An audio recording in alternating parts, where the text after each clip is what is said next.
I want you to jump.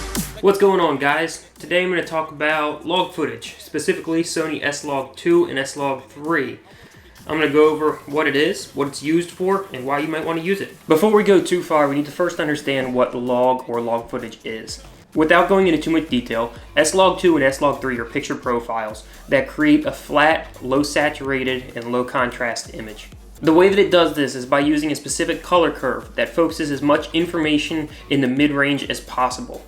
The reason it does this is because the most amount of information in the actual video codec is stored in the mid-range. So by focusing as much of that information in terms of color and light in that mid-range, you get the most amount of information in the actual video file. The reason you might want this is because in most cases, picture quality drops off in the highlights and lowlights. So by focusing as much of the information in the mid-range as possible, the portion of the video codec that stores the highlight and lowlight information is able to focus on the detail in just the highlights and lowlights. In my case, the Sony a6300 has supposedly 14 stops of dynamic range.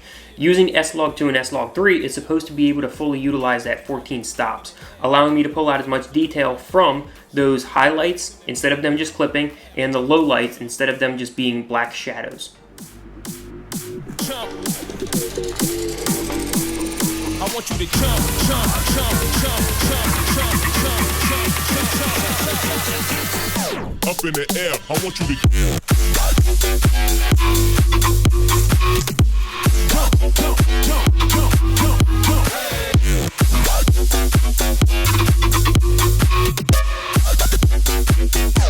Like you trying to get stuck in it. Gotta get it, in the air.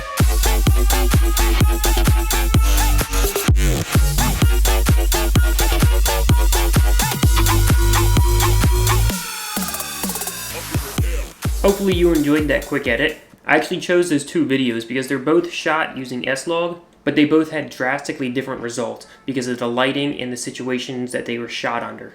The first video of the flower was shot on a very sunny day. I chose that video because of the contrast between the flower and the mulch in the background. You can see how flat it is, but while it's retaining all of the bright, vivid colors of the flower, you can see in the mulch how all of that detail is there between the darks and the lights. And when that footage is color graded and the blacks are dropped back down, it's still retaining all of that data.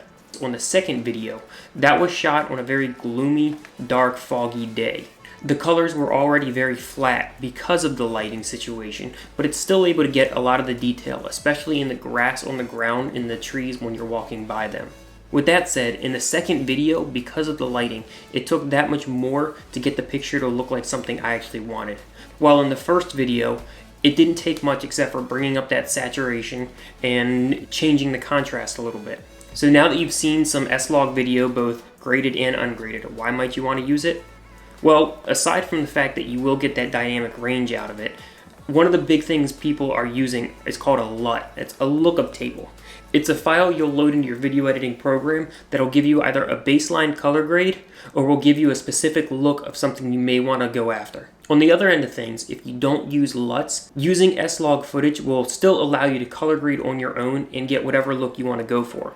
However, the downside of this is if you're not experienced color grading or you're not familiar with it, you may not like the outcome that you receive.